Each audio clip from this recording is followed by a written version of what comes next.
राधे राधे जी। कैसे हैं आप सभी लोग स्वस्थ होंगे, कुशल मंगल होंगे। आप सभी के स्वास्थ्य और कुशल मंगल की कामना मैं ईश्वर से करती हूँ कि आप सभी लोग स्वस्थ रहें और कुशल मंगल रहें। आज हम बात करते हैं छठ मैया के बारे में। छठ पूजा जो दिवाली के 6वें दिन मनाया जाता है, दिवाली के बाद जो छठा दिन होता है उस दिन मनाया जाता है। यह पर्व जो है ये 3-4 दिन का पर्व होता है, 4 दिन का होता है। ये अब की बार 25 से लेकर 28 तारीख तक है। और यह दिन जो है उत्तर प्रदेश, बिहार, मध्य प्रदेश कई जगहों पर मनाया जाता है। इस दिनों में जो औरतें होती हैं निर्जला व्रत रखती हैं। यह सूर्य को अर्घ देने से लेकर चढ़ते हुए सूरज को और छिपते हुए सूरज को दोनों ही समय अर्घ देने से शुरू होता है। इन दिनों में दो समय सूरज को अर्घ दिया जाता है, जब सूर्य उदय होता है और जब सूर्य छिपता है। यह जो छठ माता की पूजा होती है यह अपने परिवार के स्वास्थ्य के लिए, कुशल मंगल के लिए, अपने बच्चों और अपनी संतान की लंबी आयु के लिए यह व्रत किया जाता है। औरतें यह व्रत अपने परिवार के लिए पूरी श्रद्धा और निष्ठा के साथ करती हैं। और यह आज 25 तारीख से शुरू हो रहा है। पहला जो दिन होता है वह नहाया और खाया के रूप में माना जाता है। नहाया और खाया मैंने होता है कि उस दिन औरतें नहा धोकर साफ सुथरे स्वच्छ कपड़े पहनने से लेकर सुंदर आभूषण और सुंदर प्रकार से तैयार होती हैं और खाती पीती हैं और सूर्य को अर्घ देकर वह अपना व्रत जो है वह शुरू करती हैं। और जो दूसरा दिन होता है वह होता है खरना। खरना माने ये होता है कि वह जो बम्बूज के होते हैं, जो बांस होते हैं, उनके द्वारा वह खीर बनाते हैं और वह खीर गुड़ द्वारा बनाई जाती है। गुड़ के साथ खीर बनाई जाती है और मीठी रोटी बनाई जाती है, जो वह दूसरे दिन का जो ये बनाया जाता है और सूर्य देव को अर्घ दिया जाता है। उन्हें इस खीर का और मीठी रोटी का प्रसाद लगाया जाता है और फिर यह प्रसाद सभी में बांटा जाता है और खुद भी ग्रहण किया जाता है। छठ पूजा जो है इन फलों के बिना अधूरी होती है, जैसे कि संतरा, मौसमी, केले और ये सभी जो फल होते हैं यह जो पूजा के लिए अच्छे माने जाते हैं। और यह जैसे कि केला जो है वह भगवान विष्णु जी के प्रति अर्पण होता है, इसलिए जो पूजा में केला रखा जाता है। मौसमी जो होती है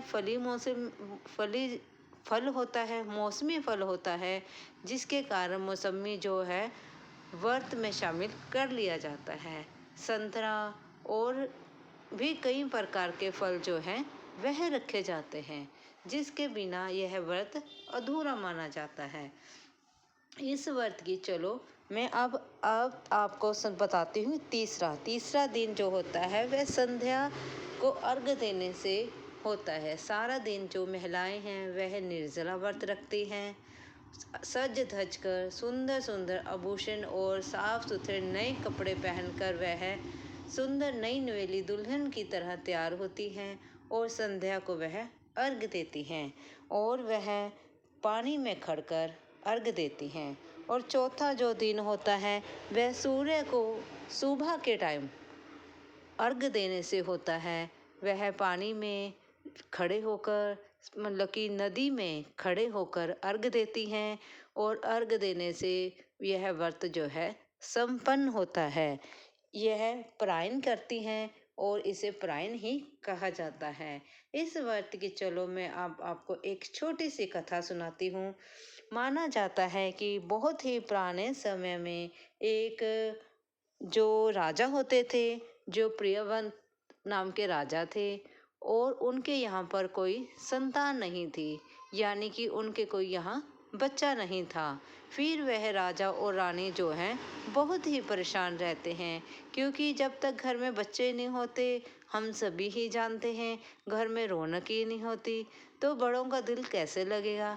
राजा रानी अपने घर में किसी बालक को ना पाकर, उस राज्य के वंशज को ना पाकर जो है परेशान रहते थे। इसी परेशानी के चक्कर में वह महर्षि कश्यप के यहाँ जाते हैं।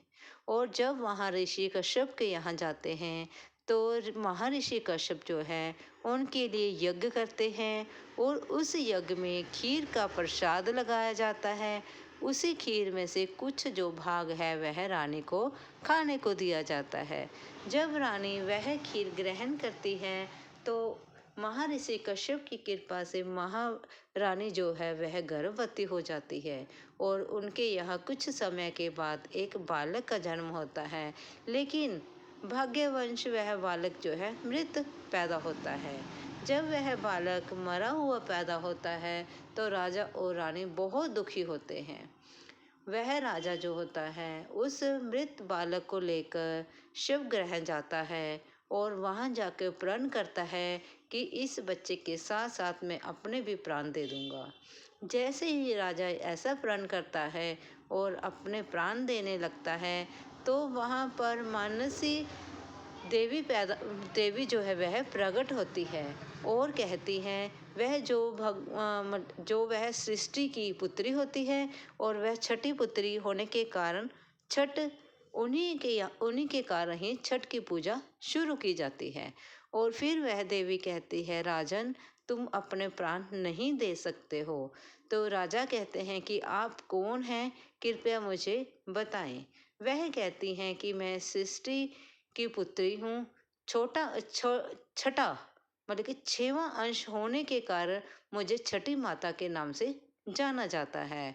तब रानी वह देवी जो होती है वह राजा से कहती है कि तुम छठी की पूजा करो या छठी वाले दिन दिवाली से छठे दिन आप पूजा करें और सभी को इस पूजा करने के लिए अनुरोध करें।